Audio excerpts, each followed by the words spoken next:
sesuai dengan anak kita. Kalau B B1 lebih tinggi dari C, kategori yang mana kita harus paham. Oh, anakku ini si A ini hanya batasnya A, maka jangan pilih B. Karena selama ini Bapak itu menyamakan. Jadi buku-bukunya itu mungkin dibaca yang ada di belakang sama rata, tidak bisa.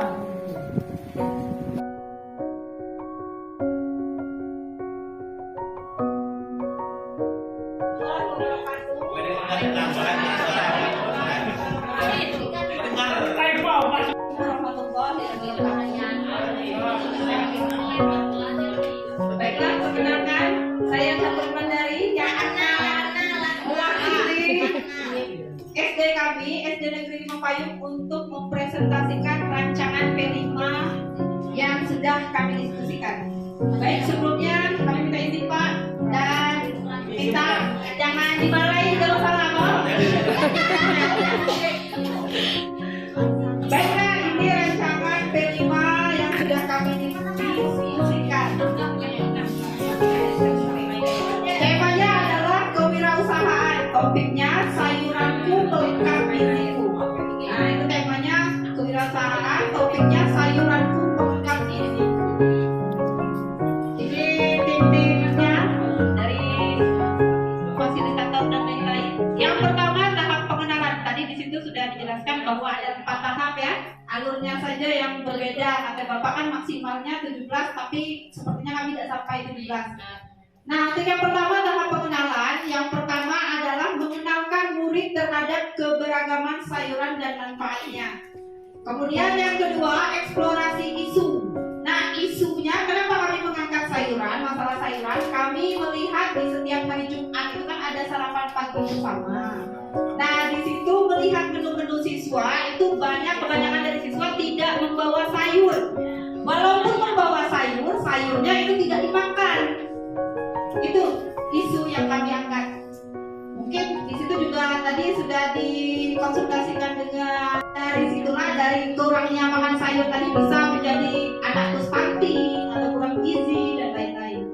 Nah, di situ kami melakukan refleksi awal. Refleksi awal di sini, hal baik apa yang pernah mereka lakukan terhadap sayuran tadi. Misalnya, apakah mereka pernah bertanam di rumah, ataukah mereka ada trauma dengan sayuran dan lain-lain. Itu ya refleksi awalnya. Kemudian yang keempat, kami rencananya akan melakukan kunjungan ke perkebunan sayur yang ada di dekat kuburan itu Pak. Dinas Pertanian. Di Dinas Pertanian Pak. Yang cabang. Yang di ujung kampung. Nah, karena apa? Karena salah satu pegawai di situ itu orang tua murid dari siswa.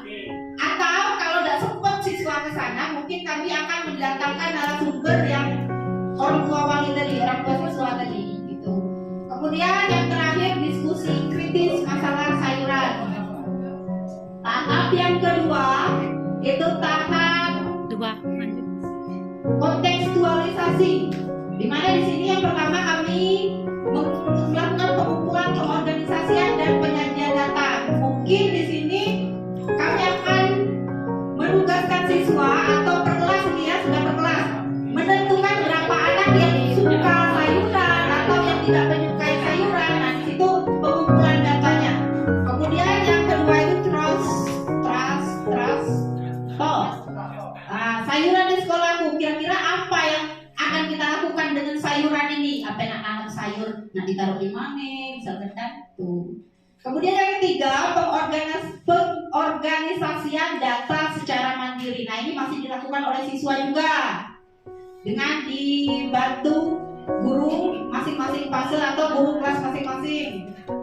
Kemudian yang keempat, melakukan asesmen formatif, yaitu presentasi sayuran di sekolahku menyesuaikan fase. Misalnya tadi kalau fase A itu kan misalkan apa dulu fase A tadi kelas 1 kelas 2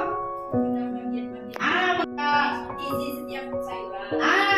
Vitamin apa yang ada di dalam sayuran sudah masuk ke anak mendalam Pak. Kemudian yang ketiga tahap aksi. Nah, di sini sudah tahap aksi berarti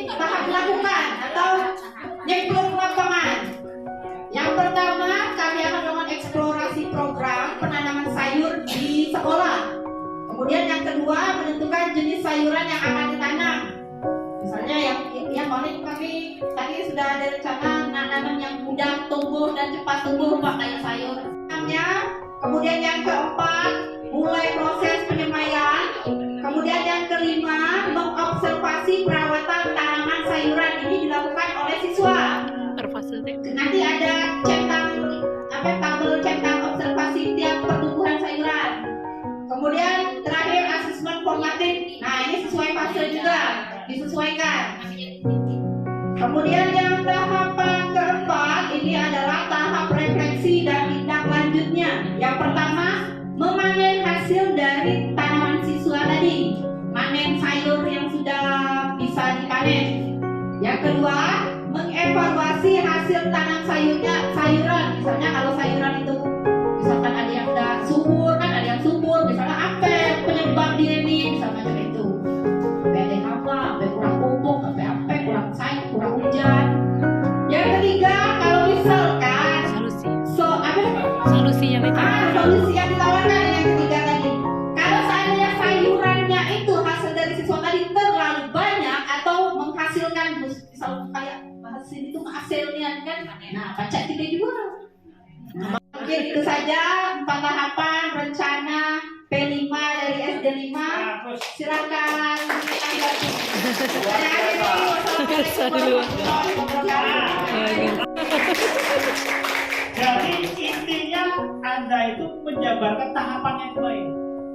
Nah, tinggal nanti pelaksanaannya kita alokasi waktu itu ditentukan. Misalnya tahap pengenalan itu kira-kira berapa JP. Nah, jadi berapa JP itu berapa itu. Kalau misalnya